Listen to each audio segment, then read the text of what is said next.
నమస్కారం. ఘంటారావానికి స్వాగతం. ముందుగా ప్రధాన అంశాలు.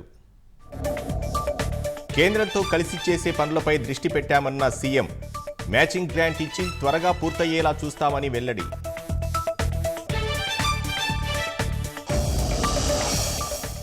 నాయకులు తన చుట్టూ తిరగవద్దన్న చంద్రబాబు. నిత్యం ప్రజల్లో ఉండాలని నిర్దేశం.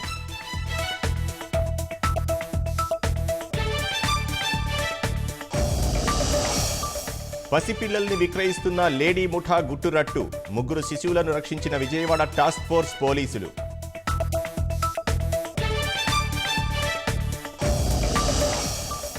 ఎస్ఎల్బీసీ టన్నెల్లో రాడార్ సర్వేతో 8 మంది ఆనవాళ్లు గుర్తింపు. కొనసాగుతున్న సహాయక చర్యలు.